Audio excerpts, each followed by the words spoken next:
Modi meets members of JP Morgan International Council in New Delhi. For first time, International Council meets in India after 2007, discusses his vision for making India a $5 trillion economy by 2024.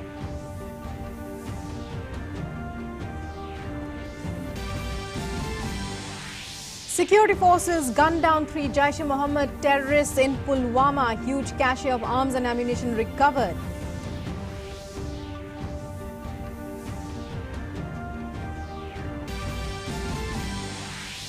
India's strategic capability gets further boost. IAF successfully tests 2 Brahmos surface-to-surface missiles hitting targets 300 kilometers away with pinpoint accuracy.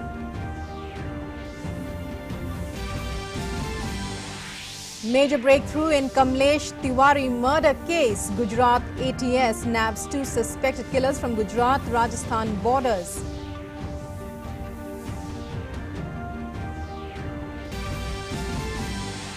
India's stand on terror vindicated. US raises concern, says Pakistan's continued support to Lashkar Jaish-e-Mohammed obstacle for talks with India.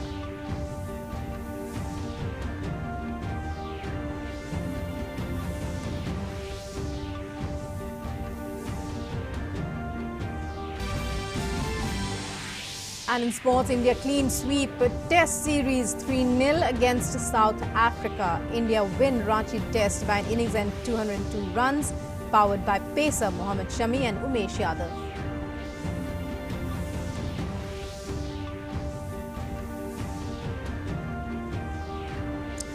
Hello and welcome to this edition of the news. I'm Rukma. The United States has said that Pakistan's continued support for terror groups remains a chief obstacle to talks with India. Acting Assistant Secretary of State for South and Central Asia, Alice Wells, in a statement to a congressional subcommittee said direct dialogue between India and Pakistan as outlined in the Shimla Agreement holds the most potential for reducing tensions. Wells said that restarting a productive bilateral dialogue requires trust, and Pakistan continues to support groups engaged in cross-border terrorism. She said this support is destabilizing and Pakistani authorities remain accountable for their actions. Here's our report. United States has once again backed India's stand on terror. United States on Tuesday said that terrorism continues to be the chief obstacle in way of dialogue. A US official, while talking about the tension between India and Pakistan, referred to the 1972 Simla Agreement and said that Pakistan's continued support to terrorist groups such as Lashkar-e-Toiba and Jaish-e-Mohammed that engage in cross-border terror have been a major hindrance for dialogue to progress.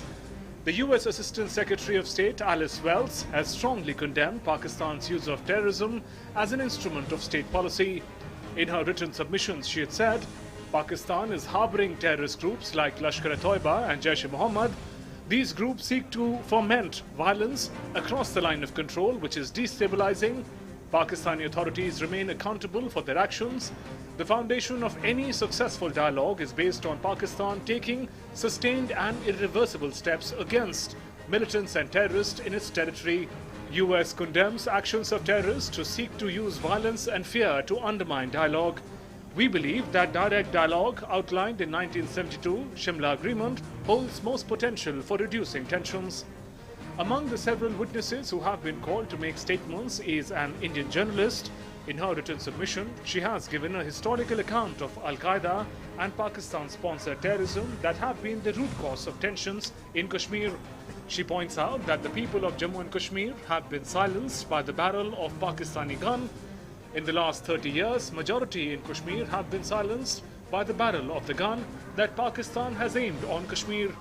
Many prominent leaders and intellectuals who disagreed with Pakistan's cross-border terrorism have been silenced by bullets. Anyone from intelligentsia who advocates peace has been gagged. Ironically, the perpetrator of violence in Kashmir have been projected as the victim of human rights abuse. Violence and threats of violence have been presented as dissent. In no great democracy like the US or Europe have terror acts sponsored by a rival state been legitimized by calling it dissent. In a democracy, expression of dissent or disagreement is not possible amid intimidation and extreme violence. World press has unwittingly come to justify perpetrators of Mumbai terror attacks and September 11. उन्होंने कहा कि ये जो cross border terrorism है इसको बंद किया जाए। साफ तौर पे इशारा पाकिस्तान को है, क्योंकि हिंदुस्तान की तरफ से कोई क्रॉस बॉर्डर टेररिज्म नहीं होता। पाकिस्तान का ये स्टेट पॉलिसी है, और अगर ये क्रॉस बॉर्डर टेररिज्म बंद होता है तो लाइन ऑफ कंट्रोल के ऊपर स्टेबिलिटी होगी, जो बड़ा लाजमी है पीस और ट्रैंक्विलिटी के लिए। Last week, the International Terror Financing Watchdog, FATF, warned Pakistan will be blacklisted if it does not control terror funding by February next year, and also voiced serious concern over the country's failure to deliver on most of its 27 targets. Bureau Report, DD News. Prime Minister Narendra Modi met with the JP Morgan International Council in New Delhi on Tuesday. After 2007, this was the first time that the International Council met in India. While welcoming the group to India, Prime Minister discussed his vision for making India a $5 trillion economy by 2024. Prime Minister Narendra Modi on Tuesday met with the JP Morgan International Council in New Delhi. It was after 2007 that the International Council met in India. The council comprises global statesmen like former British Prime Minister Tony Blair, former Australian PM John Howard, former US Secretaries of State Henry Kissinger and Condoleezza Rice, former Secretary of Defense Robert Gates, as well as leading figures from the world of business and finance like Jamie Dimon of JP Morgan Chase, Ratan Tata, and leading representatives from global companies like Nestle, Alibaba, Alpha, Iberdrola, Kraft Heinz. While welcoming the group to India, Prime Minister discussed his vision for making India a $5 trillion economy by 2024. Prime Minister said that the development of world-class physical infrastructure and improvements in affordable health care and providing quality education were some other policy priorities for the government. People's participation remained a guiding tenet of policy making for the government. On the foreign policy front, India continued to work together with its strategic partners and close neighbors to build a fair and equitable multipolar world order. Bureau Report, DD News. Defence Minister Rajnath Singh has said the Navy has a crucial role to play in the form of safeguarding the sea lines of communication, the economic lifeline to make the Indian economy reach the $5 trillion mark by 2025. He was speaking at the Naval Commanders Conference. Speaking to media later, Rajnath Singh said India has never been the aggressor, but its armed forces are capable of giving a befitting reply to those who cast an evil eye on it. India has in fact recently sent out a strong message to Pakistan by destroying terror camps with artillery guns. Pakistan's nefarious designs continue. It is violating the ceasefire and India is giving a befitting reply. The Indian forces have destroyed around 4 terror camps so far. These camps were destroyed using the artillery guns. The Pakistani artillery posts have also been destroyed. Defence Minister Rajnath Singh has once again sent out a strong message to Pakistan. He said India has never been the aggressor, but its armed forces are capable of giving a befitting reply to those who cast an evil eye on it. Bharat का एक चरित्र रहा है कि भारत ने दुनिया के कभी किसी देश के ऊपर न तो कभी आक्रमण किया है और न दुनिया के किसी भी देश की 1 इंच जमीन पर भारत ने कभी कब्जा किया है। भारत का एक चरित्र रहा है। लेकिन भारत की हमारी जो सेना है, जो आर्म्ड फोर्सेस हैं, उनके अंदर वह कुव्वत है, वह ताकत है, जो भारत को पूरी नजरों से देखने की कोशिश करेगा, उसका वह मुंहतोड़ जवाब दे सकता है। Raksha Mantri Rajnath Singh attended the Navy Commanders Conference in New Delhi. He said he was confident that India's seas are safe in the hands of the force. He added, Indian Navy's resolve is that 2611 will not be repeated under any circumstance and it has ensured tight vigil. मैं पूरी तरह से आश्वस्त हूं कि हमारा यह सी root, जो समुद्री क्षेत्र है, वह इंडियन नेवी के हाथों में पूरी तरह से सुरक्षित है। और हमारी इंडियन नेवी का भी यह संकल्प है कि किसी भी सूरत में 26/11 इसकी पुनरावृत्ति न होने पाए या किसी भी सूरत में न दोहराया जा सके। एक ऐसी चाक चौबंद व्यवस्था की है। The minister said that the Indian Navy is marching towards indigenization and its ships have a high percentage of indigenous equipment. He also said all the 3 services have placed emphasis on the need to reduce the defense imports. The 3-day second edition of Naval Commanders Conference began on Tuesday. The conference is the apex-level biannual event for interaction between naval commanders for the deliberation and the formulation of important policy decisions. DD India. 2 Brahmos surface-to-surface missile tests were conducted at Rock Island in the Andaman-Nicobar group of islands over the last 2 days, the Indian Air Force said on Tuesday. The twin firings have been carried out as a part of the routine operational training on October 21st and 22nd, IAF said in a statement. The missile engaged the designated mock targets close to 300 kilometers away, and a direct hit on the target was achieved in both the cases, IAF stated.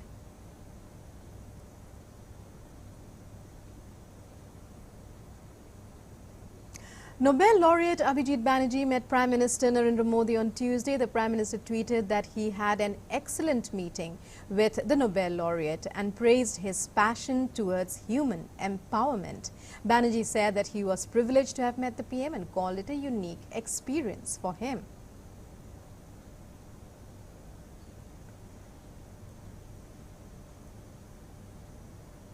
"90 heads of foreign missions in New Delhi visited the Golden Temple to take part in celebrations of the 550th birth anniversary of Sikhism's founder, Guru Nanak Dev. Union Minister Hardeep Singh Puri was among them. They visited the Interpretation Centre, also known as Golden Temple Plaza. Inside the plaza, they watched 4 short documentaries about the Sikh religion and its history.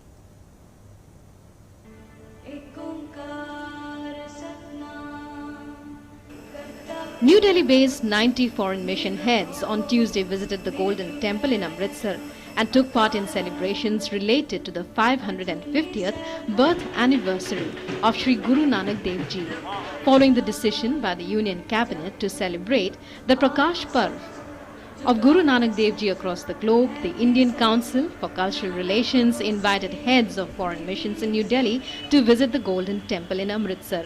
The invitees received prasad after touring the temple premises.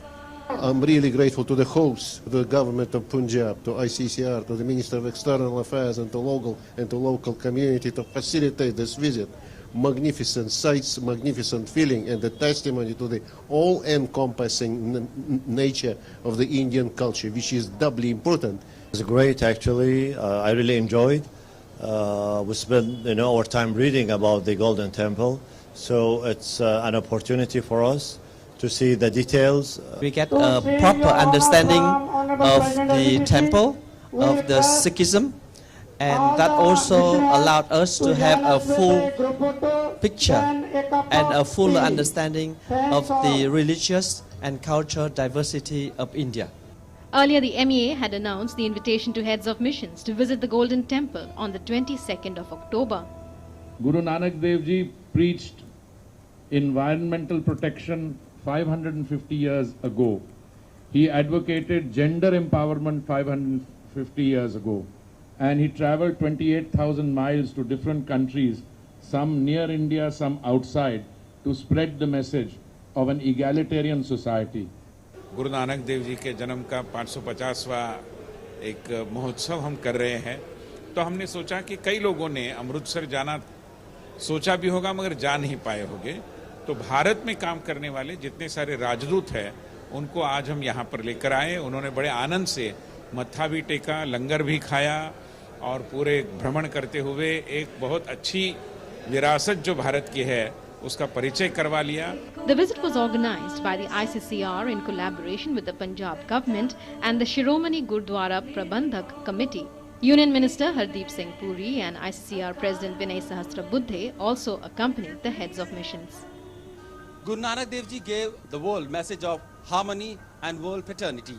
When the representatives of many countries around the globe have come here to visit Golden Temple, this message of Guru Nanak Dev Ji gets stronger and spreads across the globe, which is most needed at this hour of time where we see world-renowned conflicts, wars and chaos. With camera person Smruti Ranjan Mahapatra, this is Abhishek Jha for DD News from Amritsar. Gujarat ATS arrested 2 men wanted in connection with the murder of Kamlesh Tiwari. The accused, Ashfaq Sheikh and Moinuddin Pathan, were absconding since Tiwari's brutal killing in Lucknow. Both the accused have been arrested from Shamlaji near the Gujarat-Rajasthan border and will be handed over to the Uttar Pradesh police after completion of formalities. UP Director General of Police OP Singh has praised the swift action by the ATS in nabbing the alleged killers of Kamlesh Tiwari. He said that police have solid evidence against the accused and they will be convicted. जब से हत्या हुई है 18 तारीख से, तब से हमारी टीम जो है उन लोगों के पीछे पड़ी हुई थी। उसी के दबाव में गुजरात ATS के समक्ष उनकी गिरफ्तारी हुई है और मैं समझता हूं कि ये बहुत ही कोऑर्डिनेटेड रिस्पांस के माध्यम से उत्तर प्रदेश की पुलिस, गुजरात की पुलिस, महाराष्ट्र की पुलिस और जितनी भी और पुलिस हैं उन सबों ने बहुत ही कोऑर्डिनेटेड वे में काम किया है और हमने विवेचना के दौरान सभी तथ्यों को अध्ययन किया है, उनका बारीकी से उनका अध्ययन करके और उन सबों को हमने एक जोड़ा है। तो मैं समझता हूं कि विवेचना एक बहुत ही सही माध्यम से चल रही है जिसमें कन्विक्शन के पूरे आसार हैं। President Rajnath Kovind, along with hundreds of foreign dignitaries, including the UK's Prince Charles, attended the enthronement ceremony of the Japanese Emperor Naruhito in Tokyo, in Japan. The emperor formally proclaimed his ascension to the throne in a centuries-old ceremony, attended by dignitaries from more than 180 countries. The first Japanese emperor born after World War II, Naruhito acceded to the throne when his father, Akihito, became the first Japanese monarch to abdicate in 2 centuries after worrying that advancing age might make it hard to perform official duties. President Rajnath Kovind addressed the Indian community in Tokyo. He highlighted the ties between the two nations and described Japan as an elite partner in transforming the Indian economy. The president also appreciated the role of Japan in helping India in its high-speed rail project. Our bilateral ties with Japan today is counted amongst our foremost relations. Our strategic, political, security and economic collaboration has assumed a new high. Japan is a lead partner for us in transforming our economy. Their participation in the high-speed rail project from Mumbai to Ahmedabad is a symbol of our deep mutual trust and friendship. Union Minister for Human Resources Development Ramesh Pokhriyal Nishank interacted with children selected for the ambitious Dhruv program in New Delhi. The program aims to identify and encourage talented children to enrich their skills and knowledge. During the interaction session with students, the minister announced that the program will be organized every year. Union Minister for Human Resource Development Ramesh Pokhriyal on Tuesday announced that Dhruv program will be organized every year to help meritorious students achieve excellence in science, performing arts and creative writing. During an interaction with students under the program Dhruv in New Delhi, the minister also expressed hope that the whole world will salute the talent of these children. With the aim to recognize and nurture talents of students, Government had launched Pradhan Mantri Innovative Learning Program Dhruv on October 10th. ये बच्चे हमारे 25-26 करोड़ छात्रों से निकल करके आए हैं। तो ये जो हमारे ध्रुव तारा हमने इनको बोला है, ध्रुव तारा जो अंधेरों को मिटा सकता है, अपनी एक पहचान बना सकता है, खड़ा रह करके समस्याओं का समाधान करने का मादा तैयार कर सकता है। ये वो हमारे ध्रुव तारा हैं जो भविष्य में तमाम फैली समस्याओं का समाधान करेंगे और इस देश को आगे बढ़ाएंगे। Under Dhruv, as many as 60 outstandingly talented students, 30 each from science and performing arts discipline, were selected. The students have been broadly chosen from class 9th to 12th, both from government as well as private institutions. The students shared their experiences about the program. I have been doing mathematics and liked mathematics for a long time, but most of the mathematics I have been doing is purely theoretical, and it was great to apply that theoretical knowledge here and to learn from the professors at IIT how we can use our knowledge to help people, to help the society. हमारे लिए जो mentors आए थे, मतलब वासिफुद्दीन डागर जी, मोहित चौहान जी, शिवमणि जी, हंसराज हंस जी, तो हम बहुत खुशी होती है कि हमें वो मौका मिला उनके सामने परफॉर्म करने का। We all the students, we sat together from different states and we presented our ideas and everything that we had, and what happened was we all got our ideas and put into the project, so that helped us to know each other more and break cultural barriers and come together. So I think it was the perfect example of unity in diversity. The students were provided training at the 14-day Dhruv program by experts in science as well as fine art. As part of this initiative, students also participated in various activities organized at IIT Delhi and National Bal Bhavan. Nishant Saurabh's report for DD News. Former Finance Minister P. Chidambaram, who spent 2 months in custody of the enforcement agencies in jail, was on Tuesday granted bail by the Supreme Court in the INX media corruption case filed by the CBI, but he cannot walk free as he is currently under the ED's custody in a related money laundering case. Chidambaram, 74, was arrested by the CBI from his Jorbagh residence on the 21st of August. In Jammu and Kashmir, 3 terrorists were killed in an encounter with security forces in Rajpura, Vantipora area of Pulwama district on Tuesday evening. Security officials said 3 terrorist bodies were retrieved and their identity is being ascertained.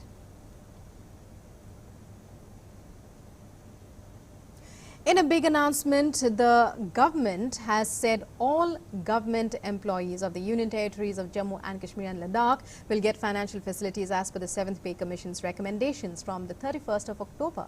The decision will help over 4,50,000 government employees of these Union Territories. The government will bear around 4,800 crore rupees worth of costs due to the implementation of the 7th Pay Commission in the Union Territories.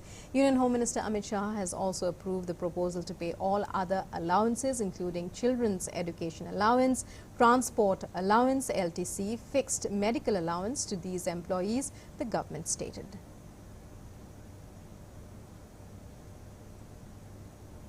One of India's most decorated captains, Sourav Ganguly, will be taking over as the 39th president of the BCCI on Wednesday at its AGM, ending a tumultuous 33-month reign of the Supreme Court-appointed Committee of Administrators. Ganguly is the unanimous nomination for the post of BCCI president. And movie buffs will have a treat at the 50th International Film Festival of India as IFFI announces a screening of some of the best movies produced in the Hindi film industry. The open screening at Goa will feature classic comedies from Parosan to Andaz Apna Apna to big blockbusters Gully Boy and Uri, The Surgical Strike. On the theme The Joy of Cinema, a total 14 movies will be screened at 2 venues, Joggers Park, Altino and Miramar Beach in Goa. The festival will run from the 20th of November to the 28th of November. Close to 250 films from various countries will be screened at the premier movie extravaganza. This year, Dadasaheb Phalke Award winner Amitabh Bachchan's selected 7 or 8 films will also be showcased at the movie gala.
Now on to cricket. India put on a superb performance in the 3rd test against South Africa at Ranchi to complete a 3-0 series whitewash. India's 497 for 9 proved to be too much for South Africa, even over 2 innings, as they were knocked over for 162 and then 133. The victory sees India maintain their perfect record in the World Test Championship with 5 wins out of as many matches. Right, and Giri A formidable Indian team ticked all boxes with ease as they completed a 3-0 rout of South Africa with a comprehensive innings and 202 runs victory in the third and final test match in Ranchi. The scoreline was not only an indicator of India's absolute dominance, but also the decline in standards of South African cricket as they could not handle the might of India's batting and the fiery India pace attack led by Mohammad Shami. Debutant Shehbaz Nadeem wrapped it up in the second over on day 4 as South Africa were all out for 133 in their second innings, 30 runs short of their dismal first innings score of 162. This is India's 6th clean sweep at home in a 3-test series, and India did not put a foot wrong during the 3-match series, winning the first test by 203 runs and the second one by an innings and 137 runs. If Rohit Sharma's coming of age in his new role as an opener with 529 runs turned out to be a masterstroke in home conditions, Mayank Agarwal also consolidated his place in the side with a double century and a ton, easing India's long-time opening woes. However, what stood out during the series was how lethal the Indian pace attack looked, despite their premier pacer Jasprit Bumrah's absence due to a stress fracture. If Ravindra Jadeja and Ravichandran Ashwin shared 28 among themselves, Mohammad Shami, Umesh Yadav and Ishant Sharma picked 26 wickets. The victory sees India maintain their perfect record in the World Test Championship with 5 wins out of as many matches. They are on top of the table with 240 points, comfortably ahead of second-placed New Zealand. Sports Desk, DD News. And with that, we wind up this edition of the news. News and updates continue on DD News and DD India. Stay tuned. Namaskar.